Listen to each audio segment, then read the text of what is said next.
bukan diselokan, dibuang. Terus kalau memang palu itu di dalam ransel, ranselnya mana? Kok palunya aja yang ditemukan? Betul. Kan kita berbicara ini berdasarkan dakwaan, ya. Kita berbicara berdasarkan dakwaan ini. Di dakwaan itu bunyinya seperti itu. Nah, sekarang ditemukan di dalam selokan. Ranselnya mana? Bukannya itu di dalam ransel? Mr. Bland. Yap. Jadi ini banyak hal yang harus dicermati lagi, ya nggak? Iya dong. Iya. Bukan dicermati, malah dikoreksi. Bagaimana tidak ada rekonstruksi, ada BAP, ada barang bukti, kemudian sampailah kepada dakwaan. Itu nggak ada yang beres jadinya. Nggak benar semua. Nggak benar. Terus, ya tak kasih tahu nih, TKP jadi 2, sudah nggak benar semua. Jadi kita dibikin wow nih teman-teman. Jadi kalau kita menganalisa barang yang salah dari awal ya, dari ujung ya, Iya. sampai ke belakang pun akan salah, teman-teman. Betul. Saya sepakat itu, Mr. Z. Sangat sepakat. Kalau dari awal sudah salah, pasti analisa kita juga salah. Karena analisa kan berdasarkan input. Inputnya apa? Inputnya dakwaan. Lalu kita coba analisa. Gitu loh. Nah, informasi-informasi yang muncul, awalnya kan keterangannya Ririn itu awalnya bersesuaian dengan Priyo. Belakangan, Priyo mengubah dan mengatakan bahwa dia ditekan, diancam, dibunuh, dan lain sebagainya. Ya kan? Maka berubahlah. Sehingga muncul 3 versi. Versi JPU melalui dakwaannya, versi Ririn, sama versi Priyo itu sendiri. Ini, hai, kalian yang nuduh Priyo bohong, justru dia speak up seperti itu, yang kena penyidik, yang mengarang BAP. Dan Kita kan beliau berdasarkan juga dari dakwaan, bukan berubah. kita mau ngarang-ngarangkan orang. Gimana sih? Ya. Berdasarkan dari dakwaan. Oke, lanjut Mr. Bland. Sekarang Sebelah. kan Ya. sebenarnya sederhana. Fakta ini nggak bisa berubah ya. Fakta bahwa 2 orang terdakwa ini ada di TKP. Itu fakta. Ya kan? Nah, tapi ternyata 2 orang ini keterangannya berbeda.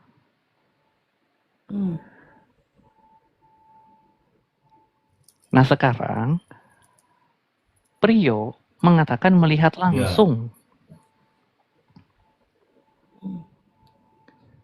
Berarti hanya testimoni kan? Masa ada yang bilang begini, kalian pemuja Ririn? Aku nggak kenal sama Ririn, ngapain Kalian gua pemuja puja? Ririn? Emangnya Ririn siapa kok kami puja-puja? Nggak kenal, Bu. Gak kenal ya. Ini berdasarkan dakwaan loh, ini gimana sih manusia ini? Turun.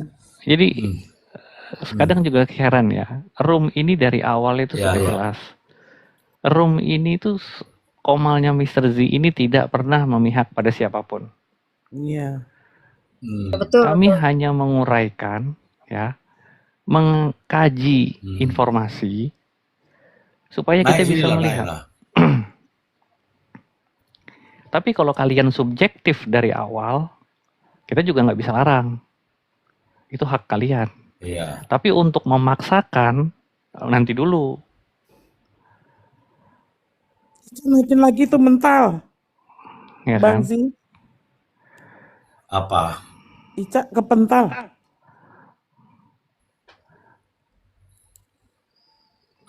Mr. Z yang ngeloteh, typing, dihapus saja. Enggak Jangan, apa-apa. jangan. Biarin aja. Biar tak. Lanjut, Mr. Maksudnya Black. begini loh. Kalau kalian sudah punya pandangan dari awal secara subjektif ya. Secara subjektif sudah punya pandangan dari awal, boleh, itu sah. Kalian yakin bahwa Ririn pelakunya, kalian yakin Priyo pelakunya, sah itu. Tapi untuk memaksakan jangan. Karena ini proses persidangan belum selesai. Apalagi menuduh Mr. Z ya. Apalagi nuduh Mr. Z membela, Aduh, memuja. kayak Mr. G ini bosnya kriminal gitu ya. Karena begini teman-teman, endingnya ya, di akhir ini sebelum tanggal 21 ya, per hari ini aja deh. Per hari ini sudah ada tiga keterangan. Munculan ya. Pertanyaannya yang paling benar punya siapa? Kalau kalian bilang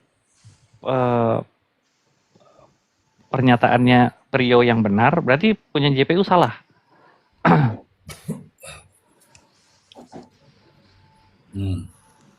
Kalau kalian bilang JPU benar, berarti Prio salah, Ririn salah. Kalau kalian bilang Ririn benar, berarti JPU salah, Prio salah. Karena kan tiga ini. Tiga-tiganya bertentangan.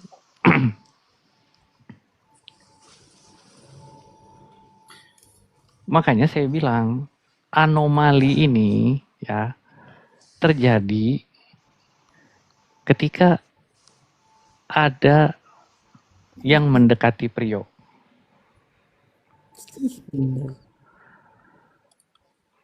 Ya, malah bagus nih Mr. Ben, malah bagus. Ini gini, biar saya agak sedikit ya Mr. Ben. Maaf ya Mr. Ben ya. Iya, Mr. Z. Ya, ini. Teman-teman, kita ini tidak sedang berhadapan dengan Ririn. Kita ini tidak sedang berhadapan dengan Prio.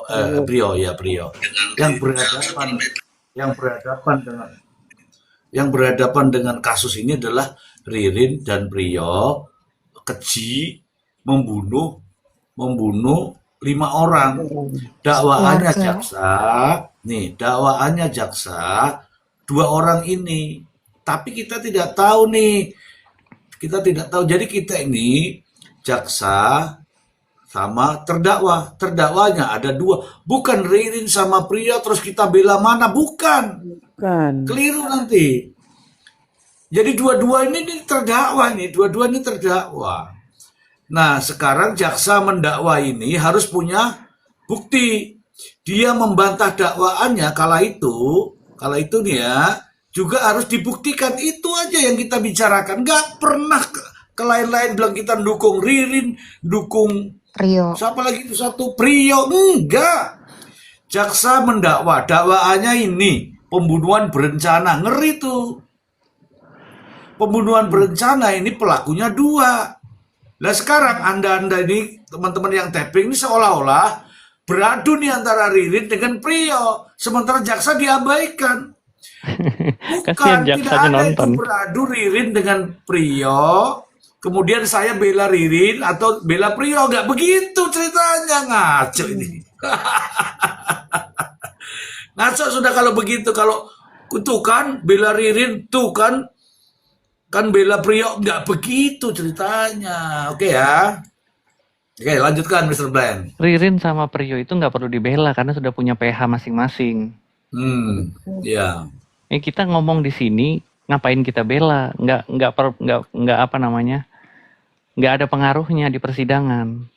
Yeah. Makanya kita di sini hanya mengedukasi, menyampaikan informasi.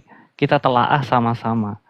Apapun bentuknya, kita uji informasi itu. Ini contoh ya. Tadi Palu ditemukan, ya kan? Apakah kita langsung percaya? Wah hebat polisi nemuin. Enggak lah. Ya kan, ketemunya di selokan. Di BAP bunyinya bukan begitu. Sungai Sedayu apa tuh? Sungai apa? Di kali. Kali Cimano. Kali Cimano ya. Yang nemukan polisi. Ya kan? Yang nemukan polisi. Yang bikin BAP dasarnya dari siapa? Polisi juga. Kok ada perbedaan? Nah itu. Atau mungkin gini kali Mr. Blind, supaya si penyidik itu tuh nggak disalahin bang. Nih loh, aku ki bener ngono loh. Gitu loh. Saya malah melihatnya bukan begitu. Saya melihatnya justru ada upaya membenarkan keterangan Prio. Oh, I see. Biar cepat beres kali Bang Belen. Saya justru melihatnya ada upaya untuk mendukung keterangan Priyo. Priyo bilang buang di selokan, ternyata ketemu di selokan. Berarti yang dikatakan Priyo benar. Kalau Priyo mengatakan pembunuhnya Ririn, berarti katakannya Priyo benar. Iya. Iya, betul, Mr. Blind. Jadi ingat ini nggak, Mr. Blind, kasus yang Vina itu? Ingat Sudirman itu dipaksa ngaku, yang katanya baloknya baru digergaji, Ya kan artinya ada sidik jarinya dia di situ. batu disuruh cari sendiri. Iya, Pegang, ambil, mana batu, ambil batu. Nah, begitu dia Iya, supaya pegang, ada ada sidik dong sidik jari. jarinya berarti di situ. Tinggal Itu diperiksa. dipaksakan untuk mengaku, padahal nggak tahu Sudirman itu. Ini Nah tidak, ini kasusnya tidak akan sama kayak begini. Ya, ini kalau melihat ini semua, ini tidak akan berhenti sampai di sini. Itu akan menimbulkan pertanyaan-pertanyaan. Termasuk diantaranya adalah kinerja dan profesionalisme. Kemudian ada juga bantahan yang terkait dengan konspirasi. Kenapa, mengapa, ada apa, dan sebagainya.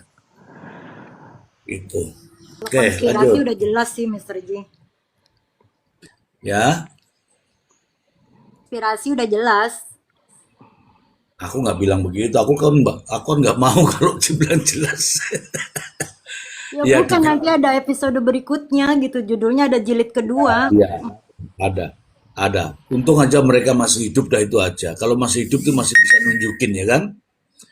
Ya. Masalahnya kalau sudah ndak ada gitu. Nah, ini nanti Mr. Ben, mohon maaf ya. Ini memang tidak berkaitan dengan perkara yang disampaikan oleh KDM tadi. Tapi kalau ini saya jauh aja ke depan.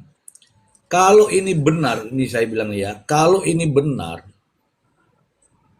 Ririn, wah lebih sadis yang di uang itu, Mr. Blind, ya nggak? Iya. Silakan. Cuman kembali lagi Mr. Z, maksud saya Ririn dan Priyo ini sedang dihadapkan dalam sebuah persidangan untuk dimintai pertanggungjawabannya atas perbuatannya yang menghilangkan nyawa orang. Gitu ya. Nah, apapun dosa dia di belakang, anggaplah itu benar. Nggak ada kaitannya dengan perkara ini. Jadi maksud saya, kita jangan melihat bahwa profiling orang ini ya, nih, dia sedang didakwa dengan kasus pembunuhan. Tapi di luar itu, kita bilang nih, wah dia suka pipis sembarangan, wah dia suka gangguin perempuan, wah dia suka main judi misalkan. Akhirnya, kita menutup mata dengan semua informasi yang dia sampaikan. Ah itu bohong semuanya, orang dia brengsek kok. Pasti dia pelakunya tuh udah nggak mungkin nggak lagi udah.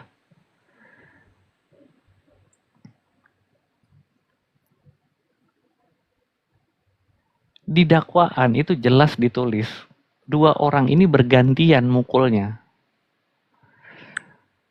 Yang satu mukul, kasihin palunya, pukul lagi. Dakwaannya. Di dakwaan itu. Lalu Priyo bilang, saya nggak ikut pak, semuanya Ririn. Saya cuma nguburkan doang.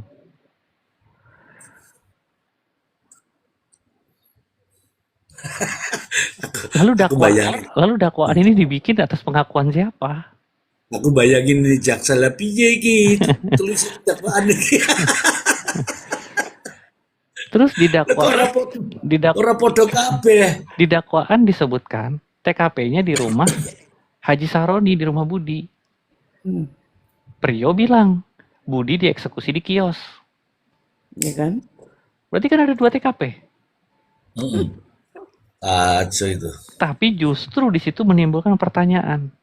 Kalau Budi targetnya, lalu kemudian sudah dieksekusi di dalam kios, kenapa ke rumah? Ngapain di rumah dihabisin juga?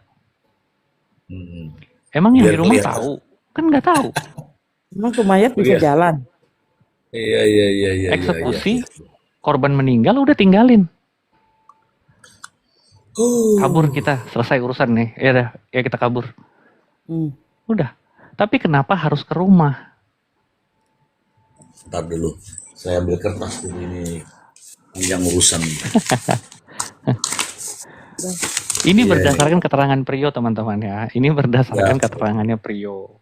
Kemudian kita uji, kita analisa bersama-sama. Target pembunuhan jelas Budi, yang berkonflik jelas Budi. Tidak ada keterkaitan dengan Haji Saroni, istrinya, apalagi anak-anaknya. Iya, kenapa? Iya. Ini berdasarkan keterangan Prio ya. Lalu kemudian Budi dieksekusi di kios. Mayatnya dibawa ke rumah, ngapain? Nanti tunggu dulu Mr. Glenn. Nanti kalau ada yang bilang di sini, bilang ada yang tapping nih, Mr. Z di prank misalnya atau Tony di prank, atau Mr. Blind kena prank, atau semua kena prank. Jangankan kita teman-teman, jangankan kita. Polda Jawa Barat itu loh kena prank. Termasuk jaksanya juga kena prank.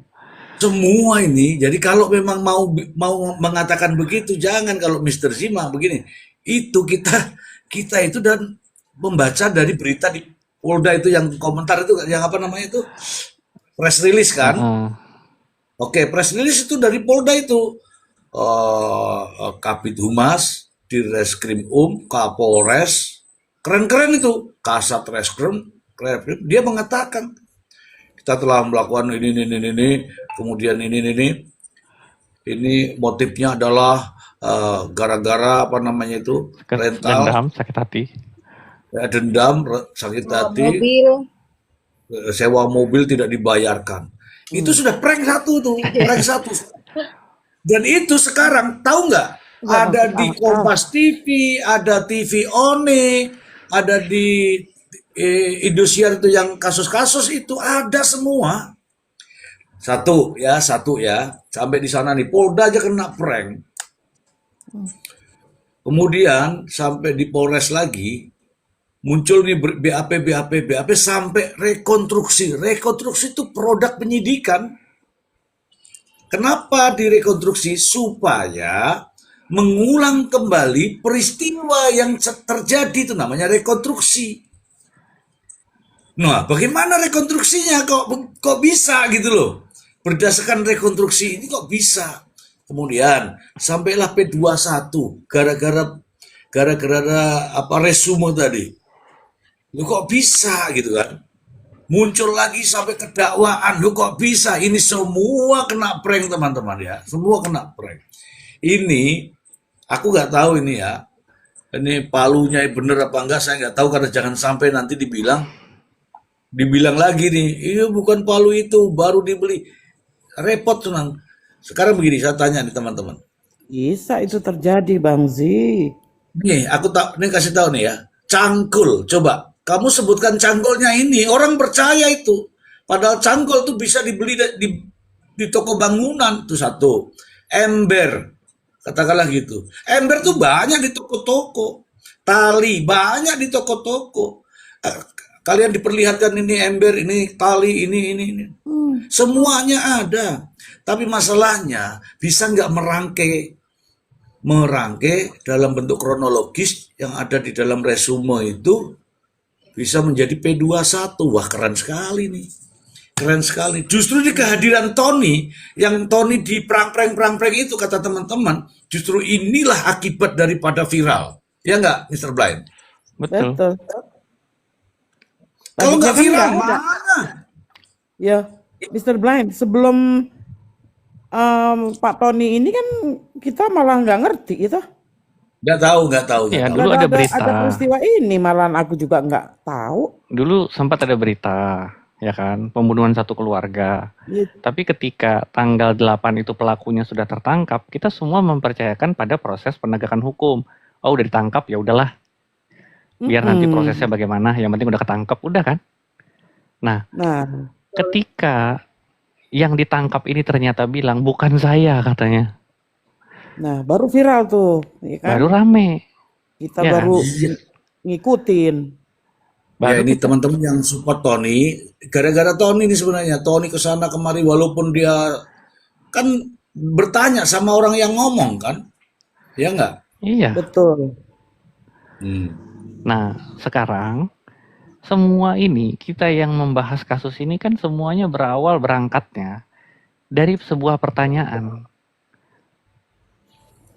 Ririn bilang bukan dia pelakunya. Terus siapa? Pelakunya Ahmad Yani bla bla bla. Emang iya? Nah, kan gitu kan? Baru kita mengikuti kasus ini. Baru kita mulai ngulik lagi.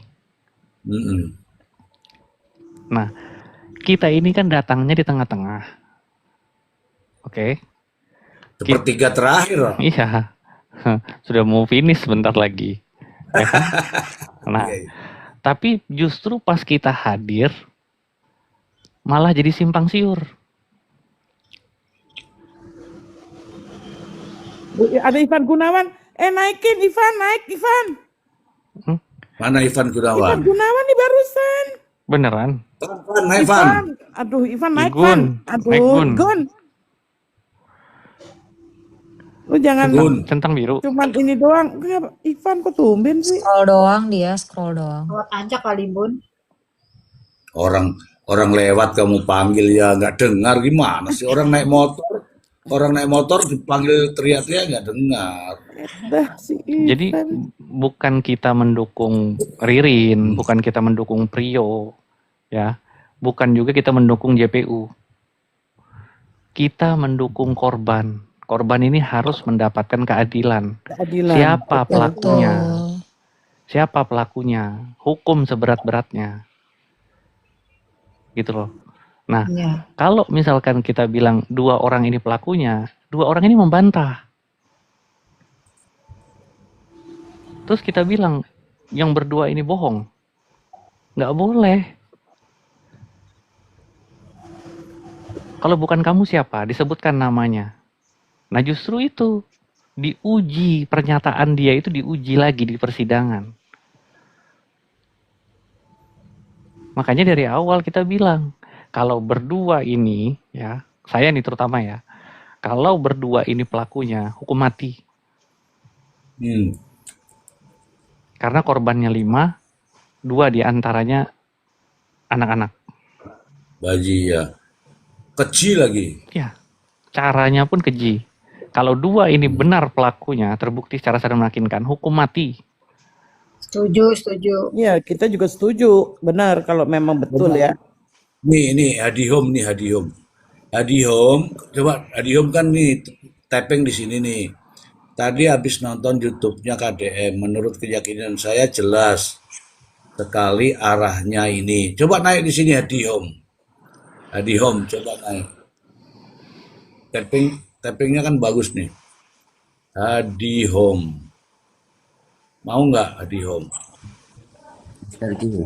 Tapi Mr. Blind itu berseliweran ya. Ada itu pengacaranya yang sekarang diambil Prio itu dia bisa menjanjikan hukumannya itu apa ya tadi ya? Ringan setahun. Ringan jadi setahun kalau nggak salah. Dari setahun. Jangan ngomong kalau nggak salah. Itu kamu dengar dari mana? Menurut ini. Itu Momi juga nonton. Biasakan itu kalau ngomong tuh menurut ini gitu ya. Tadi saya juga tadi siang ya periksa DM kan ada yang nge-DM saya tuh. Nge-share video yang si pernyataannya Ririn ditanya itu loh. Saya disitu saya komen, kok sepertinya terkesan seperti di briefing ya. Betul. Karena ada kata-kata terakhirnya. Ini beneran pernyataan sejujur-jujurnya, bener. Nanti sampaikan semua ya, katanya. Nanti sampaikan semua ya, katanya. Nah, begini nih. Jangan-jangan itu gladi resik. Dari contohnya dari Abdurrahman nih contohnya nih. Yang bilang Pak Tony Om. Nah, itu jelas ada sumbernya. Kok kalau katanya bingung kita, ya enggak?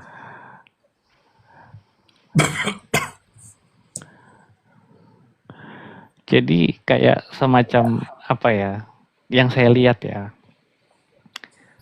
yang satu ngomong, bukan saya pelakunya, saya begini. Nah, lalu kemudian Pak Tony RM bicara di publik, di kontennya dia gitu ya. Nah sekarang dibikinkan lagi konten untuk Prio dengan pengacara yang baru. Betul. Sama aja. Mumet aku wis. Opo iki? Enggak, aku enggak ini. Coba saya kasih tahu dulu teman-teman. Kita tidak nih. Yang sekarang berhadapan-hadapan itu dua orang terdakwa ini dengan JPU, dah itu aja. Bukan Prio dengan Ririn, bukan. Dilanjut itu Mr. Bland, yang itu Mr. Bland. Iya, kan ini kan hanya dua orang terdakwa ini didakwa sebagai pelaku, ya kan? Nah, dengan JPU yang mendakwakan. Nah, itu pertarungannya. Tapi anehnya, kenapa selalu saya bilang anomali? Karena ada perubahan. Seolah-olah, ya, seolah-olah ini jadi ada 3 kubu. Orang-orang itu tuh nggak mau dibilang perubahan tuh nggak mau. Lah, Maunya itu pokoknya bebaskan apa tuh? Bebaskan Prio, hukum mati Ririn, Ririn. Kayaknya gitu. bagaimana Prio bisa bebas orang di dakwaannya dia ikut mukul? Ya. Betul. Di dakwaan itu bunyinya Ririn itu ikut mukul. Bagaimana mau dibebaskan? Nah, yang kalau dibantah itu sebentar Mr. Lee. dakwaannya kan. Nah, kalau ya. kalian percaya keterangan Ririn bahwa Ririn tidak terlibat, kenapa kalian nggak bisa percaya dengan Ririn? Prio maksudnya kalau percaya dengan keterangan Prio, kenapa Iya, kalau percaya dengan keterangan Prio tidak terlibat, kenapa nggak percaya dengan keterangan Ririn? Ya padahal kualitasnya sama sama-sama nggak bisa dibuktikan. Iya dong, makanya aku bilang anggap semuanya itu ya benar. Maka yang kita cari yang paling benar. JPU benar, Ririn benar, Prio benar. Maka kita uji semuanya sampai kita dapat yang paling benar. Yang paling benar siapa? Pasti nanti putusan hakim. Ya kan? Logikanya begitu. Nah, pertanyaannya begini, ya. Ririn itu punya konstruksi pembelaan sendiri. Dia mengatakan, saya bukan pelakunya. Pelakunya adalah Amaniani, Hardi, Yoga, Joko. Joko enggak. Saya keluar sama Joko. Saya nggak tahu peristiwa itu. Logikanya, bisa nggak dia bersaksi untuk Prio? Nggak bisa. Karena karena Ririn nggak ada pada saat itu. Berarti dia tidak akan memberatkan Prio. Jaksa bilang, Prio ikut mukul. Satu-satunya saksi Ririn. Ririn bilang, saya nggak tahu Pak. Saya nggak ngelihat, saya pergi sama Joko. Artinya dakwaan jaksa terhadap Prio nggak bisa dibuktikan kalau pemukulan itu. Itu sebenarnya yang saya maksudkan, keterangan Ririn itu sebenarnya mendukung Prio. Tapi ketika sudah terjadi perubahan, ada anomali, ya, Ririn membela dirinya. Bukan saya, Pak. Si Ririn, saya lihat secara langsung. Oke, sampai di situ sudah selesai sebenarnya. Tapi kenapa ditambahkan Amaniani, Yoga, Hardi, Joko itu fiktif, Pak? Bohong, itu karangannya Ririn. Kenapa, apa kepentingannya Prio untuk menutup celah pembelaannya Ririn?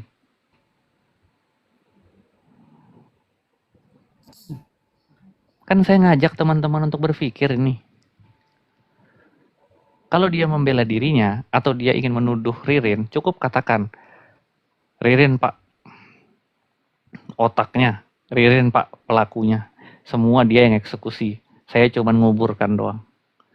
Lokasinya Budi dihabisin di TKP-nya di kios Pak. Udah selesai. Kalau kemarin sempat Bang Herwanto bilang, Ririn itu hanya menjawab pertanyaannya pengacara Tony. Ingat ya, sebelum sidang ada VT-nya kan itu? Iya. Kan gladi bersih dulu mereka. Jadi bagaimana? Jadi Ririn itu ditanyakan duluan itu. Nanti sampaikan semua ya. Jadi logikanya, walaupun tidak ditanya oleh pengacara RM di sidang, Ririn itu pasti cerita.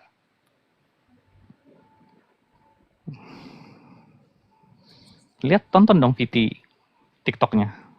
Iya Pak Adi, iya Pak Adi. Ah, ini ada info Pak Zi. Tadi juga ada di Facebook tim kuasa Prio sama tim Inavis ke TKP Ruko. Enggak apa-apa, bagus tuh. Artinya nanti dakwah aja piye. Dakwah aja. Iya ya, nanti biar Mr. Brand yang jelaskan. Silakan, Mr. Brand, ini info ya, info ya. Iya. Maafin dagelan tenan. Kalau itu, mohon maaf ya teman-teman. Kalau itu demi kepentingan pembelaan untuk Prio, silahkan. Ya, silahkan. Mau ke TKP sana, mau meriksa lagi di sana, silahkan. Demi kepentingan pembelaannya Prio. Tapi kalau untuk merubah dakwaan, jelas nggak mungkin. Untuk merubah isi dakwaan, jelas nggak mungkin. Dakwaan itu sudah utuh. TKP. Ya justru makin aneh ya Mr. Brand ya. Ini ada Wong Koko nih. Wong Koko. Silakan. Biar nanya dulu Wong Koko. Silakan Wong Koko. Malam. Ya, tadi narasi apa ini malam ini? Ya, tadi saya masuk di room sebelum ke sini ya. Itu ada yang cerita kalau Palu itu ditemukan. Itu yang satu. Terus yang kedua, di TKP warung itu tidak terindikasi ada pembunuhan. Kalau tadi nih saya dengar nih. Nah, itu infonya katanya dari orang Polres Indramayu. Nah, ini saya nggak tahu nih, baru-baru info ya. Entah itu kebenarannya seperti apa, kita jangan langsung percaya. Cuma kalau saya pelajari antara Ririn sama Prio, ini nanti ke depan ini bakal berubah-ubah lagi. Jadi seolah-olah mereka ini saling menyelamatkan diri masing-masing kalau menurut saya. Ini kan udah saya bilang itu SDM.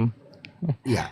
Nanti bakal ada kejutan lagi nih di sidang berikutnya ini. Itu saja mungkin host membuka dari saya. Terima kasih. Ini saya kasih lagi analisa teman-teman ya. Teman-teman boleh jawab pertanyaan saya. Pembunuhan terjadi tanggal berapa? Tanggal 28 Agustus. Kamis malam ya. Ya, 28 Agustus kan, tahun 2025. Betul ya? Sekarang udah 2026. TKP kios itu bukan termasuk TKP. Pasti tidak di polis lain. Iya. Selama berapa bulan berjalan ini, ada jaminan nggak kios itu nggak dibuka? Betul. Kan ada keluarganya. Kalau sekarang kuasa hukumnya Prio datang ke sana dengan tim Inavis, jelas TKP itu udah cemar. Orang nggak steril waktu di situ, itu bukan TKP waktu itu. Jelas tidak mungkin di polis lain. Kan ada keluarganya Prio, almarhum korban ini ada keluarganya kan? Iya. Tidak mungkin itu tidak dibuka. Tidak mungkin barang-barang di dalam situ tidak dibiarkan membusuk di situ, kan nggak mungkin. Pasti dibersihkan. Katanya ada minyak goreng yang hilang beberapa. Nah, artinya TKP itu tidak lagi steril. Kalau didatengin sekarang, selang berapa bulan? Berarti 10 bulan. Kurang ya, 8 bulan. Iyalah. Karena itu bukan TKP, berarti ya keluarga-keluarganya bisa dong masuk situ. Mau ngambil gula kek, mau ngambil apa atau apalah. Biaya, misalkan ada tahlilan, ngambil di kios aja lah. Beras-berasnya, ininya. Sembakonya. Tercemar deh. Ya pasti tercemar lah. Dan kalau, ya mohon maaf nih, kalau pada saat itu dibuka ternyata berantakan itu isinya, pasti keluarga lapor dong. Iya, Oh, ada darah-darah bercak bercak darah darah. nih Pak, ada ini Pak, ada itu Pak. Oh, nggak masuk akal lagi tuh. Epan aja bang, nggak ada tuh dia bahas-bahas mobil kok ada bau amis, ada bercak darah, nggak ada. Itu Padahal kan dia. jangan dipanggil besoknya itu. Dan yang pasti, mohon maaf nih, kan dibawa ke rumah pakai mobil pickup. Masa nggak kesorot CCTV? Dia ngangkutnya lewat mana? Nah itu baru saya mau ngomong Kan itu, Mr. digotong-gotong Blind. pasti. Kemarin udah saya bahas itu kemarin tuh, aneh kok nggak masuk frame CCTV, aneh. Ya artinya kalau begitu bener kejadiannya, CCTV itu kan udah diambil dari awal ya Mr. Blind. Iya dong. Ya harusnya tuh wirawiri aktivitas mereka tuh udah kelihatan. Nggak akan lagi tuh dengan motif 750.000 tuh nggak mungkin dibikin itu. Iya. Iya. Iya kan? Betul. Wirawirinya tuh udah harus kelihatan udah dari awal. Makanya keterangan Prio yang berubah ini harus kita samakan kualitasnya atau kuantitasnya itu nolkan sama dengan Ririn tanpa dukungan bukti dan lain-lain lah pokoknya embel-embelnya sama 0-0. Iya. Betul. Kalau memang gini ya, kalau memang keterangan Ririn itu bohong, kita samakan dengan keterangan Ririn bohong, kita dukung JPU, berarti JPU yang benar. Iya, gini nih Mr. Blind. Sebenarnya saya punya ada di kepala saya ya, tapi ini tergantung dari Ririn. Cuman kalau saya sebutkan ada satu bukti yang bisa menolong Ririn kalau dia benar ya, yang bisa menolong Ririn ya, dan itu tidak terbantahkan. Tapi saya kalau saya ngomong di sini, saya takutnya kayak kemarin tuh ada yang bahas GC, besoknya Prio langsung jadi GC. Jangan Bun. Mendingan langsung Tapi saya DM tahu pribadi aja. Langsung DM ini tidak pribadi PH. terbantahkan. Iya, ini tidak terbantahkan dan mudah didapat. Gak perlu pakai kayak surat polisian dan segala macam, gak perlu. Untuk Ririn, tapi kalau benar keterangan Ririn nih, karena di kasus Subang juga ini ada bisa diambil. Sampai sekarang orangnya jadi tersangka tapi nggak disidang-sidang. Nanti di copy paste lagi, jangan. Iya. Ada tidak terbantahkan ini digital forensik, bukti digital. Ada jadi tersangka tidak sidang-sidang ada ya? Ada sampai sekarang udah dari perkara 2001, kasus 2001. 2021. 2021 kasusnya. Lalu kemudian disidang di tahun 2023 apa kalau nggak salah tuh. 2 orang, ya kan? Terus 2000 sekian lagi 1 orang. Nah, masih ada 2 orang lagi, masih ada di luar tersangka, bayangin. Dari zaman Nabi Adam sampai Nabi Isa turun ke bumi dia nggak disidang-sidang. Sampai akhir zaman itu. Iya. Karena apa? Karena itu. Katanya 2021 kok zaman Nabi Adam. Iya, Adam gregetan Jordan, aja. mungkin Adam Jordan. Kalau Istilahnya oleh orang Betawi kan ngomongnya gitu bisa bilang. Ya ini ada Bang Anton. Bang Anton, mungkin Bang Anton mau bicara dulu Bang Anton. Buka dulu kacamata Bang Anton. Coba kasih tahu loh. Kacamatanya suruh buka dulu lah karena ini gelap nih. Jangan-jangan pakai kacamata tapi tidur di Bang Antonnya. Ya silakan lanjut.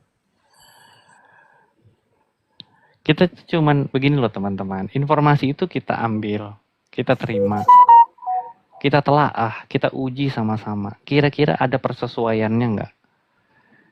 Jangan informasi itu tiba-tiba ya muncul, kita ke framing. Sementara alur berpikirnya kan sudah disediakan sama jaksa nih. Jaksa itu kan sudah menyediakan nih. Ini dakwaan, ini alur berpikirnya nih untuk mendakwa 2 orang ini, ya kan? Nah, alur pikirannya dakwaan itu dibantah sama 2 orang ini.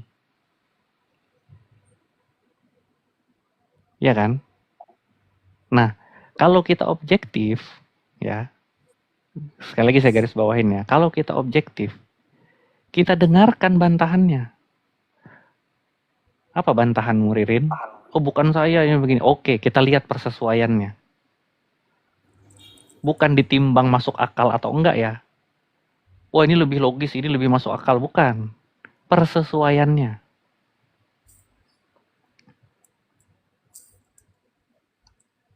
Karena kalau kita bilang masuk akal si A sama akal si B kan nggak sama. Oke, selamat malam Prof. Imran.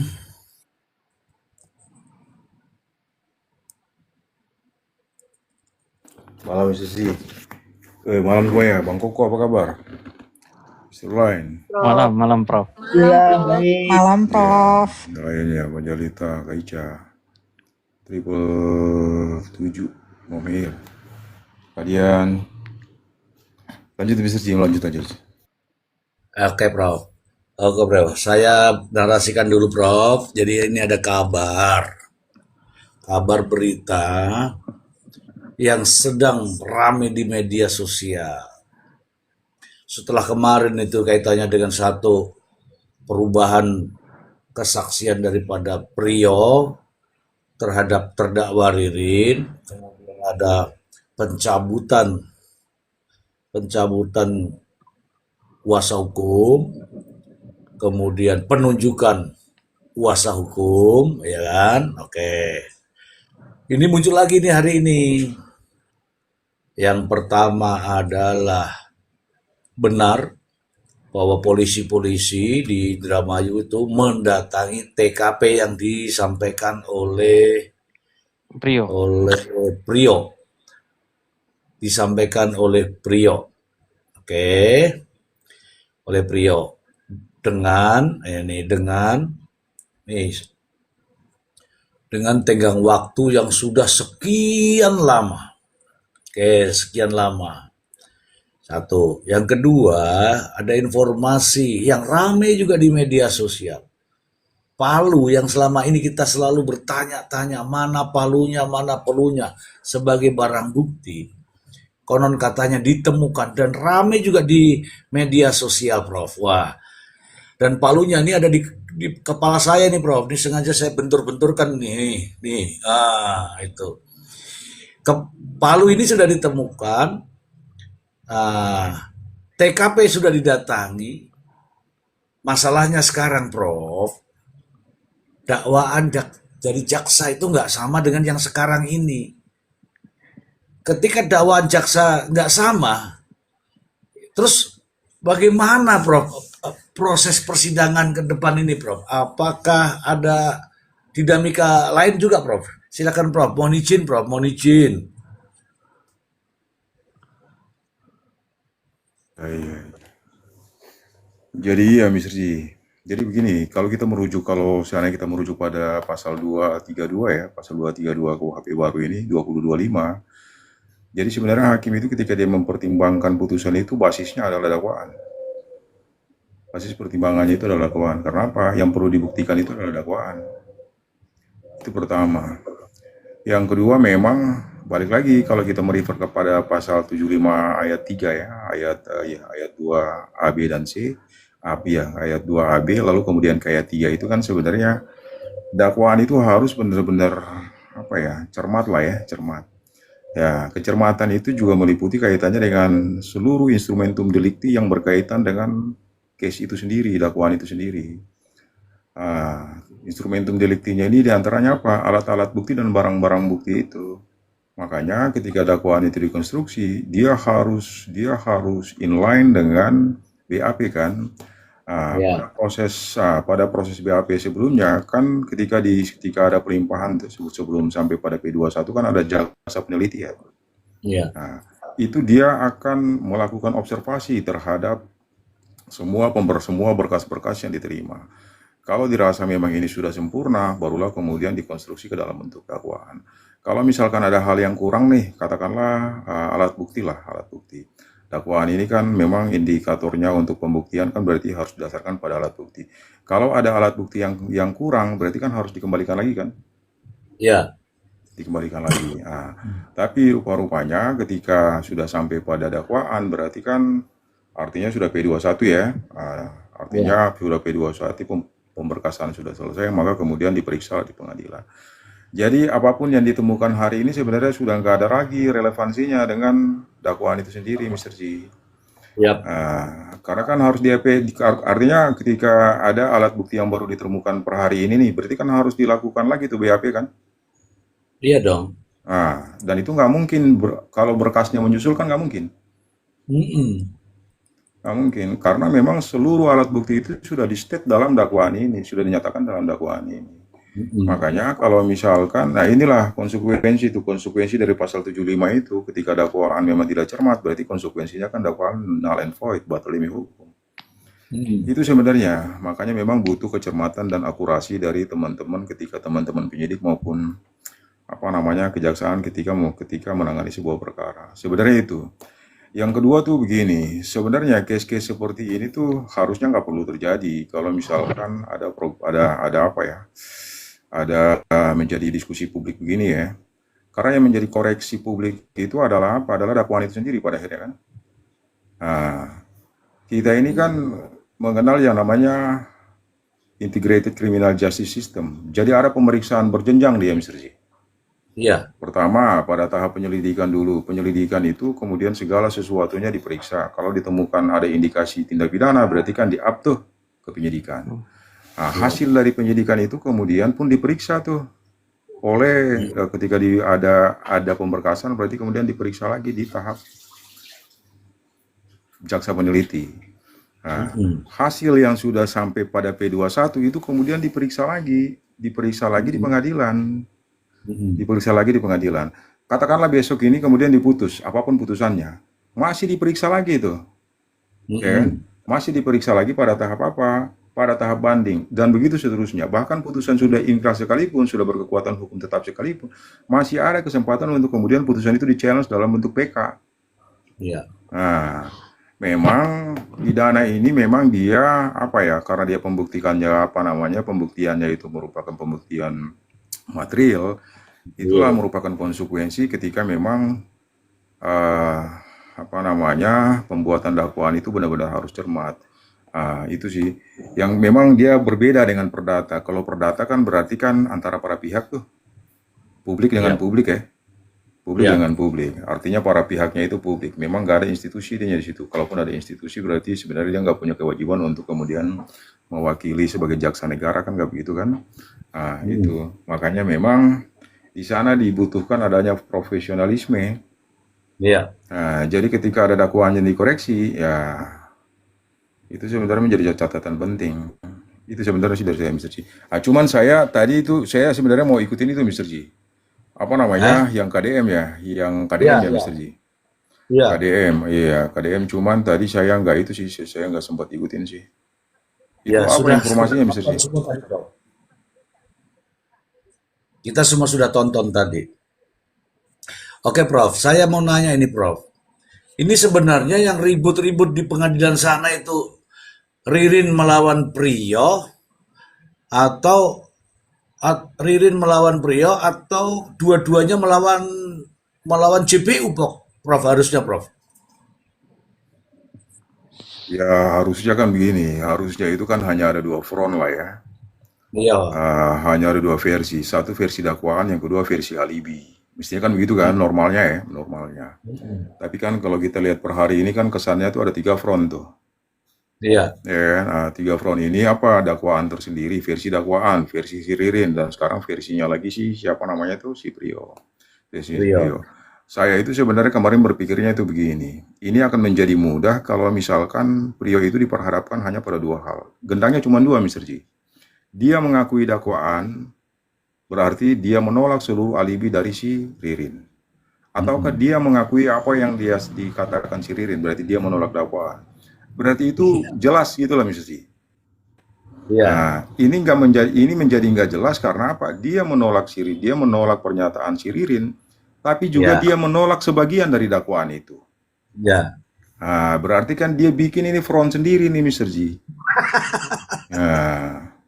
Ya kan, konsekuensi ketika hakim mengaminkan dia, berarti ya dakwaan ini kan dengan sendirinya kan gugur, nggak bisa dibuktikan kan? Iya. Itu sih sebenarnya. Iya, tapi di masyarakat ini, Prof, di masyarakat terutama nih, kita akan memberikan edukasi ini untuk masyarakat ini, Prof. Di masyarakat ini sepertinya terjadi kelihatan dengan kasat mata ada, ini saya bilang, front daripada Ririn, front daripada Priyo. Seolah-olah mereka itu berlawanan.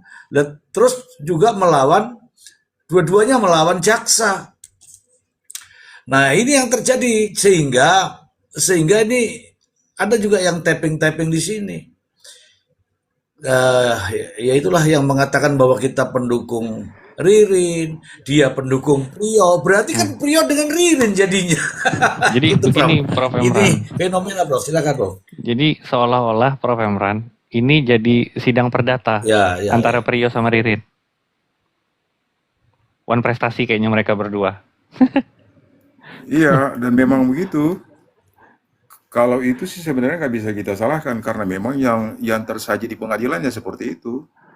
Artinya begini, Iya. para pihak ini kan kemudian kan punya pandangan yang berbeda. Tadinya mereka itu didakwa secara bersama-sama. Lalu kemudian perbuatannya juga kan kemudian dikonstruksi secara bersama-sama juga apa yang mereka lakukan dan sebagainya. Dan di tahap awal itu kan harusnya kalau mereka beralibi berarti beralibinya pun bersama-sama. Iya. Kan gitu. Rupa-rupanya yang di awal itu ketika ada perlawanan di awal kan oleh siapa namanya Priyo ya. Priyo itu muncul dengan satu keterangan yang kemudian mengagetkan apa namanya PH sebelumnya. PH sebelumnya itu kalau saya tadi juga sebenarnya penasaran Ririn dan Priyo ini sebenarnya PH sebelumnya yang mana sih? Oh, rupa-rupanya baru yang ada apa namanya rekan kita yang satu lagi ya. Yang itu Roslandi itu, Prof. Ruslandi. Itu PH pertamanya. Dari situlah sebenarnya problematik ini muncul kan sebelum masuknya Bang Tony nih. Jadi sebenarnya perubahan terhadap sikapnya Ririn atas dakwaan itu sudah dimulai sejak PH pertamanya. Dan PH-nya itu tadi saya lihat juga dia kaget. Kok bisa seperti itu gitu loh. Maka kemudian berdasarkan versi yang disampaikan oleh Bang Tony kemarin itu kan dia mendapat informasi dari wartawan ya. Lalu kemudian dia mengunjungilah para terdakwa ini. Ketika dia mengunjungi para terdakwa ini, si Priyo itu menyampaikan sesuatu yang konsisten dengan perlawanan dia sebelumnya. Itu yang kemudian menimbulkan keyakinan dari si Bang Tony. Jadi kalau kemarin tuh saya sempat dengar juga bahwa dinyatakan oleh Priyo tuh seolah-olah kan begini, bukan seolah-olah tapi memang sorry saya ralat, bukan seolah-olah. Dia sampaikan bahwa dia dipaksa oleh Tony. Seolah-olah bahwa Tony lah yang kemudian skenario kebohongan ini kan berangkat dari Bang Tony nih. Iya. Nah, seolah-olah kan begitu. Iya. Itulah yang menurut saya kok malah seperti itu. Padahal kebohongan itu terjadi sebelum Tony masuk tuh menjadi kuasanya dia. Sebelum, ini kan penggiringan. Ini menjadi berbahaya. Jadi menurut saya sebenarnya ini bagaimana ya? Saya juga sebenarnya jadi bingung sebenarnya nih. Sebenarnya apa sih sebenarnya yang melatar belakang ini? Kita sih nggak berpihak kemana dan kemana lah. Kalau saya sih begini nih. Keberadaan mereka itu di sana sudahlah kita anggap benar lah. Kita anggaplah benar ya keberadaan mereka di sana. Dan memang itu kebenaran itu kan didasarkan pada alat bukti itu kan CCTV maupun dengan sidik jari itu kan. Sidik jari itu. Selama mungkin ini kita berasumsi lagi. Asumsinya itu karena apa? Karena memang kebenaran faktual terjadinya pembunuhan itu hanya orang-orang yang di TKP itulah yang tahu. Ya kan? Kalau misalkan nggak ada orang lain lagi, berarti asumsi kita menyatakan bahwa mereka berdua lah yang melakukan pembunuhan itu kan? Iya. Itu sebenarnya. Cuman memang dalam konteks seperti begini, Mr. G. Ya memang masing-masing pihak itu kemudian oportunis. Dia punya kepentingan untuk melakukan self defense yang sebelumnya kan sudah saya sampaikan.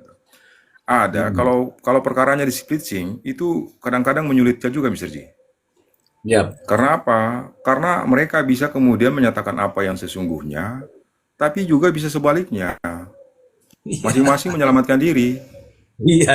Ya kan? Dia merubah keterangan, mencabut BAP dan sebagainya. Ini yang terjadi pada hari ini nih. Iya. Itu sih. Betul, ya.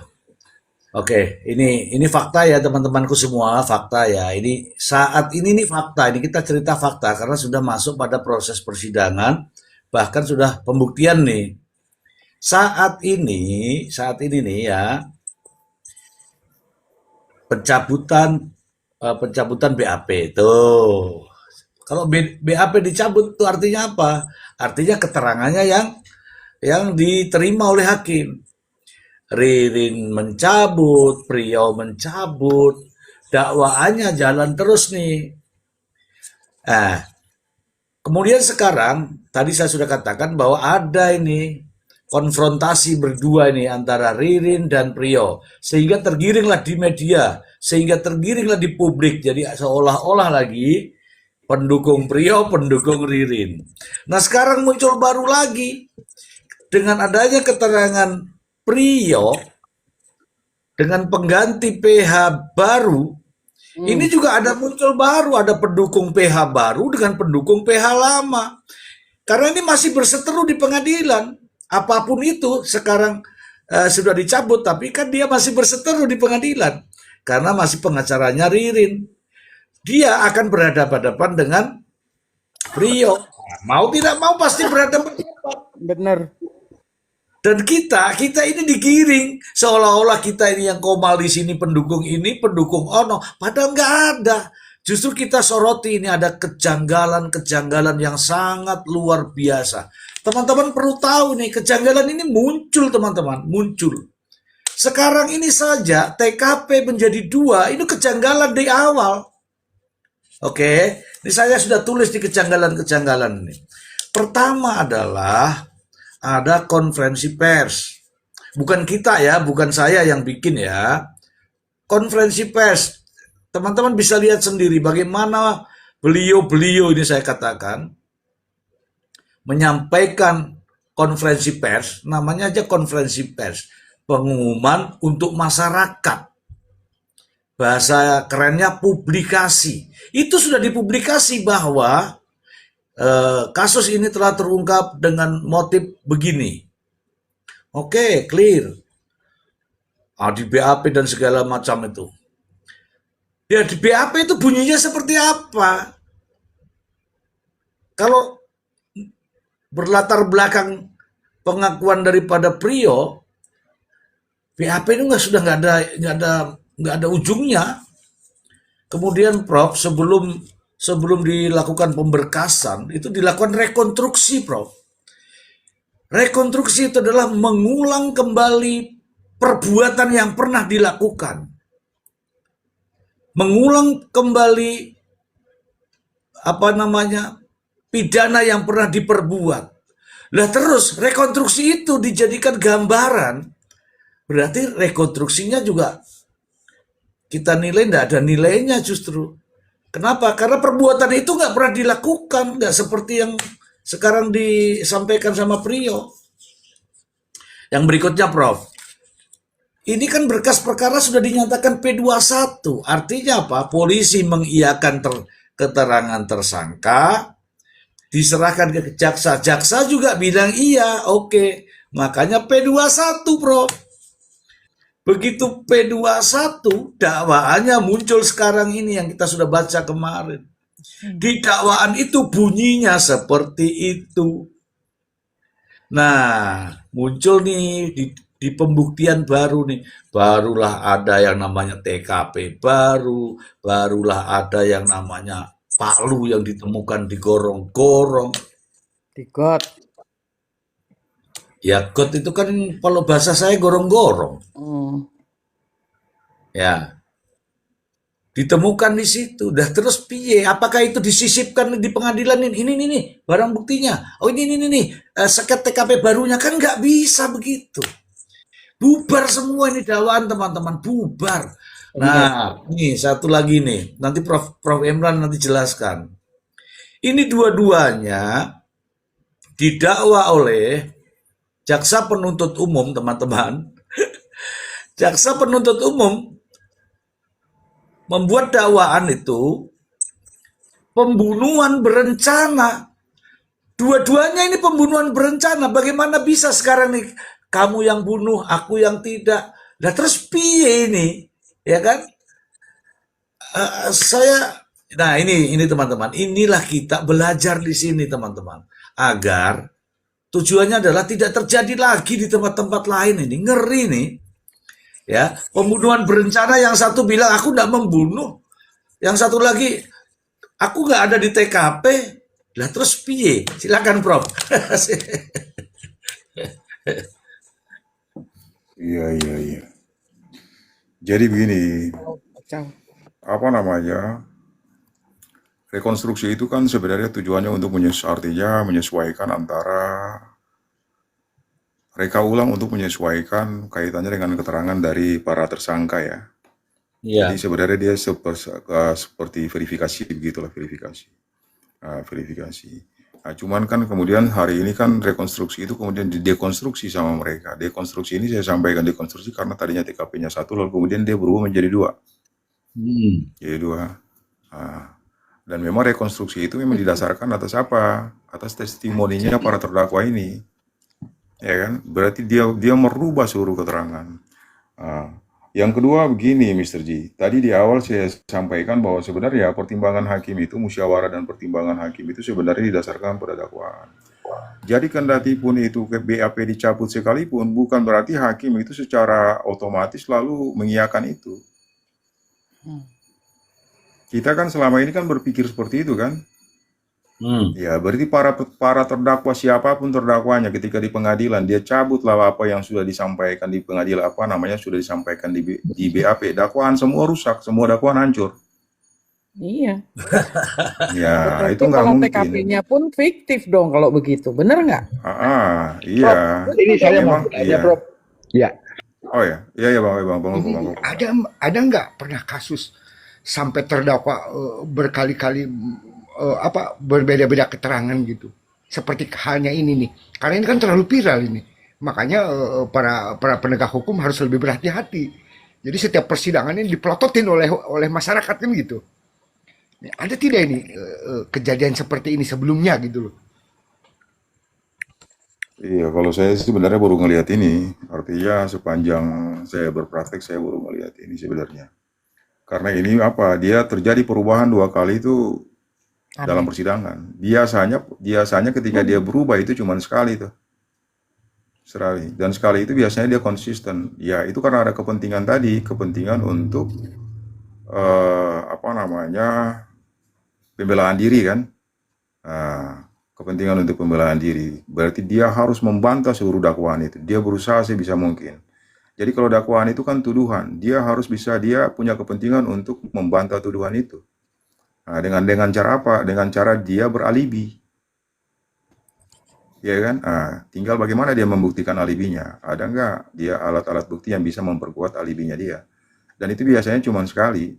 Dan hal-hal seperti begitu normal.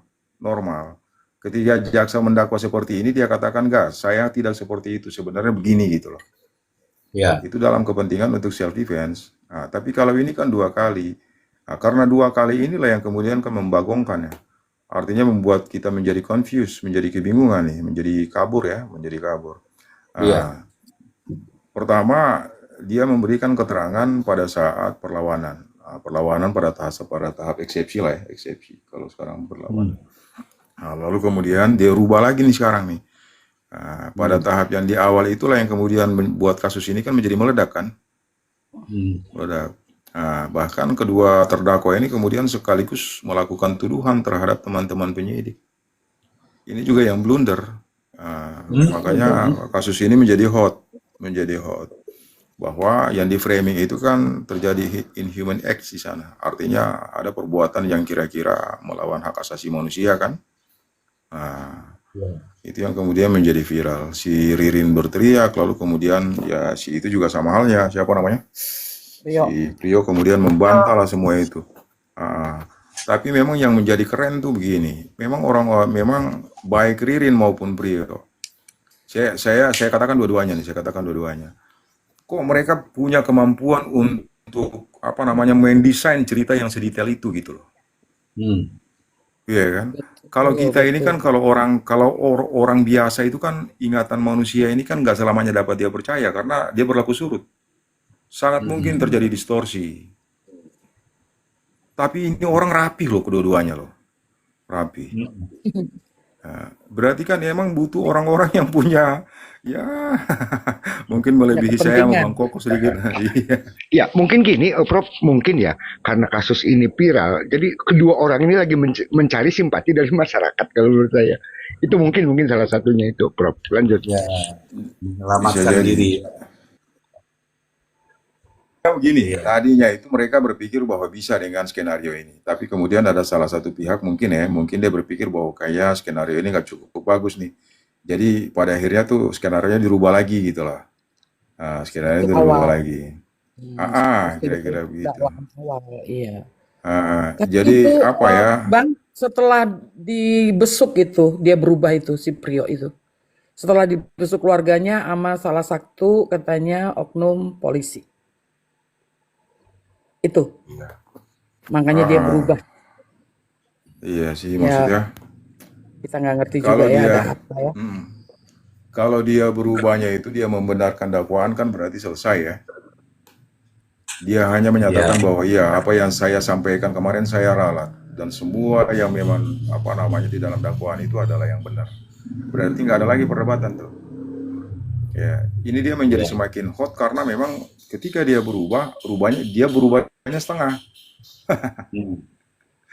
Dia Hmm. perubahannya tuh nggak secara utuh gitu loh. Jadi memang ada kepentingan untuk kemudian menyelamatkan diri kan.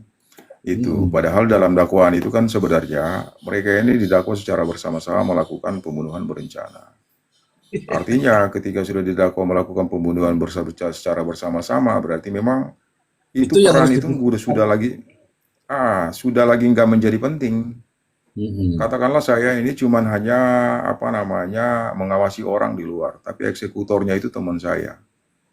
Hmm. Tetap saya juga dituduh sebagai artinya saya tetap didakwa dan kemudian dimintakan pertanggungjawaban sebagaimana pembunuhan berencana. Karena Hmm. memang apa namanya saya dan teman saya ini niat jahatnya itu memang untuk membunuh. Cuman Hmm. terjadi pembagian peran di situ. Kalau Hmm. misalkan saya nggak menjaga pintu, berarti teman saya sangat mungkin dia tidak terjadi pembunuhan, Ya. ya kan? Nah, jadi memang antara satu peran dan peran lain itu dalam hukum itu namanya substantial part. Dia merupakan bagian terpenting. Jadi kalau misalkan ada satu peran itu dia nggak apa namanya nggak terlaksana, berarti peran lainnya juga memang nggak. Jadi dia kayak mata rantai begitu, mata rantai. Kira-kira begitulah, Mr. G. Iya, justru Mau ini tanya, kelihatan. Ya, silakan. mau tanya dong, Prof. Mr. J. Maaf ya. Ini kan keterangan Itu ada si Mr. Prio ini Blind kan juga ya. ya, iya Mr. Blind. Ini kan keterangan Prio juga yang baru ini kan masih janggal ya, banyak yang tidak sesuai ya. Tadi sudah disebutkan sama Mr. Blind. Terus apakah ini JPU akan tetap mempertimbangkan keterangan Prio yang lama yang menyebutkan ada Yani, ada Hadi, ada Yoga, apa itu masih tetap dipertimbangkan atau memang sekarang JPU ngikut keterangan yang baru gitu, Prof? Silakan Mr. Blind, Kalau Bapak. ya, kalau JPU pasti dia akan pertanggungjawabkan dakwaannya. Dia nggak mungkin keluar dari dakwaannya. Artinya dia akan konsisten untuk kemudian mempresentasikan apa yang sudah didakwakan kan. Jadi ya sekarang tinggal bagaimana JPU itu berarti dengan indikator alat bukti mampu untuk meyakinkan hakim. Artinya kalau misalkan dia benarkan alibinya siapa namanya? Si Prio. para terdakwa ini, Prio atau Ririn, berarti dia harus menuntut bebas. Nah, tuntutannya itu dia menuntut bebas, bukan menuntut dijatuhi pidana. Dan itu kalau dalam case ini memang sepertinya nggak mungkin. Karena sudah terjadi 3 kali perubahan begini. Kalau seandainya mereka konsisten, itu bisa JPU kemudian merasa ragu dan sebagainya dengan dakwaan dia di awal, maka kemudian dia bisa kemudian melakukan penuntutan bebas. Dalam beberapa kasus memang seperti itu. Seperti itu. Bahkan ada kasus yang kemudian diambil alih oleh Kejaksaan Agung untuk kemudian dilakukan tuntutan bebas. Itu sih. Tuh, Oke, tidak thanks, boleh Prof. jaksaan. Dakwaan tetap jalan terus. Mau dibantah mau tidak, pokoknya dakwaannya jalan terus. Faktanya dia demikian.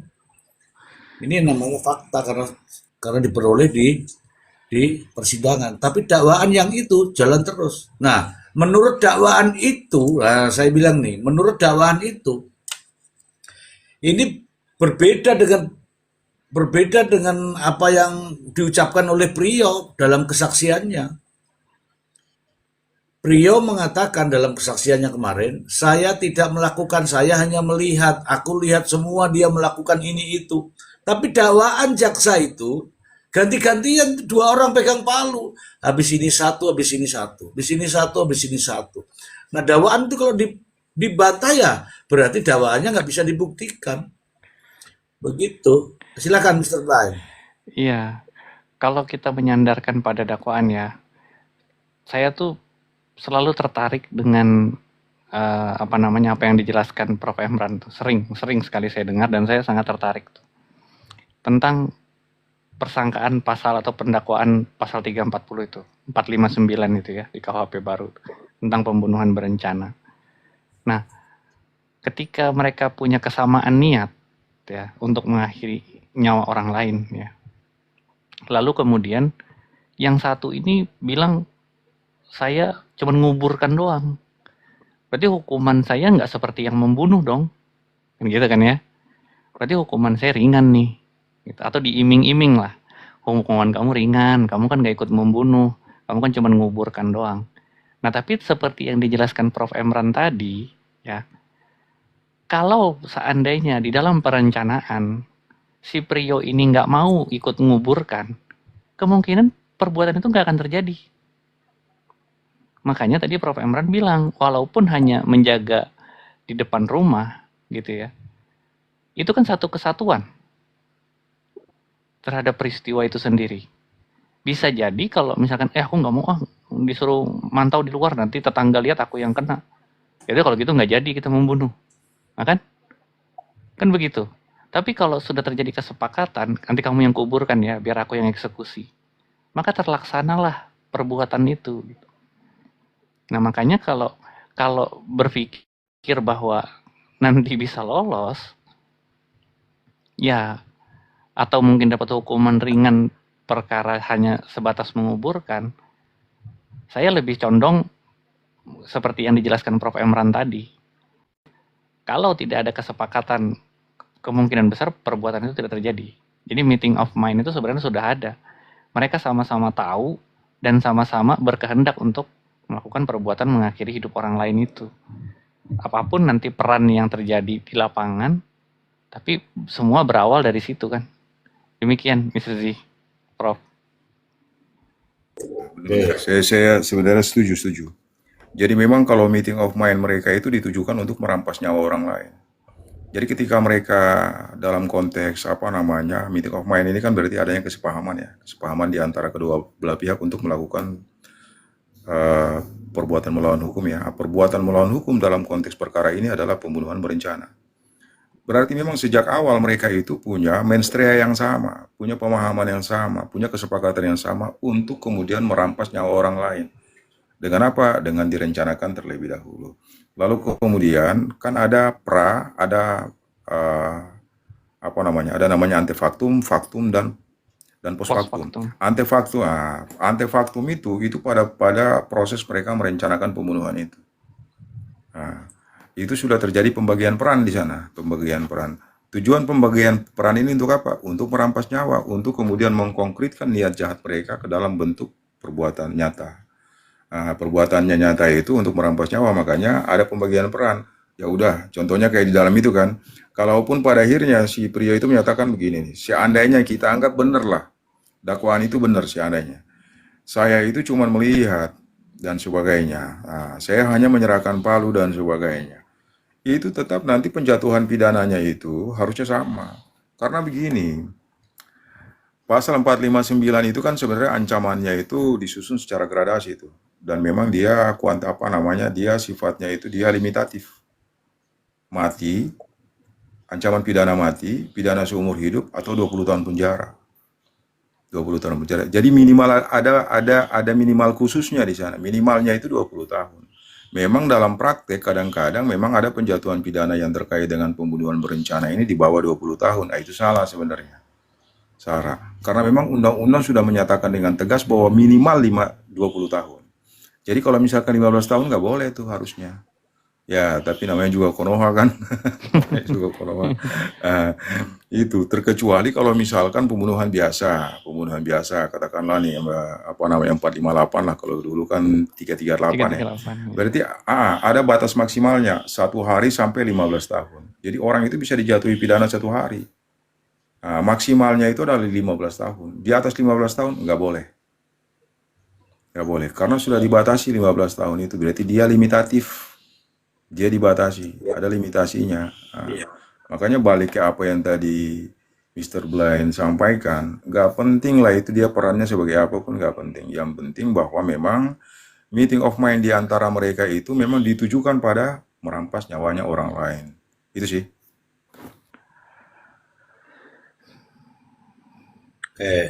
Host, saya tambahkan sedikit, host, pernyataan Prio. Jadi ada satu pernyataan Prio yang saya melihat semua ketika Ririn membunuh.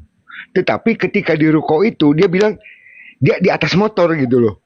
Berarti kan janggal itu ya. Paham nggak maksud saya? Prio mengaku melihat 5 kali pembunuhan itu, 5 orang itu gitu loh. Tetapi ketika di ruko dia di atas motor. Berarti kan seolah-olah tidak melihat kan yang di dalam ruko itu kan gitu. Nah itu yang ke-1. Terus yang kedua, yang anehnya ini orang dua ini kemana-mana selalu berdua gitu loh. Coba aja perhatikan. Di BAP itu berdua kemana-mana. Ke Jawa Timur lah, ke Jawa Tengah itu berdua mereka tuh. Tidak ada di situ misalnya masing-masing gitu ke ini ke sini ini. Enggak, sampai mau terakhir katanya mau apa daftar ke kapal ikan itu tetap berdua gitu loh. Nah ini yang kejanggalan saya itu. Itu gimana ini Prof ini kejanggalan ini nih. Lanjut Rob. Ya itu udah pro. Pro player. Kalau itu udah pro. Jadi memang gini, kita ini kan memang sama lah kayak kita semua ya, Bang Koko semuanya ya. Kalau sekiranya benar-benar mereka berdua itulah pelakunya, maka artinya hukum harus berlaku adil. Ya, kalau harus dijatuhi pidana mati ya nggak masalah. Ya kan, karena memang sudah ada 5 nyawa yang dirampas sebelumnya kan. Ada hajat hidup orang yang kemudian sudah direnggut. Memang ini menjadi makin mereka ini menjadi semakin sulit kalau mereka berbelit-belit nih. Ini kelihatannya ada skenario untuk menyelamatkan diri masing-masing. Kelihatannya sih begitu, sebetulnya begitu.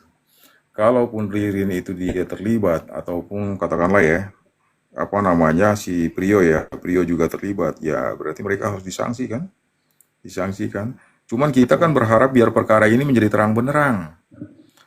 Terang benderang. Sekiranya kalau ada pelaku lain selain ini, ya kita juga berharap orang itu harus dimintakan pertanggungjawaban pidana. Iya kan? Itu. Cuman kan sejauh ini kelihatannya jadi makin singit, makin kusut gitu lah Mr. G. Ya. Makin sembelit. Saya ada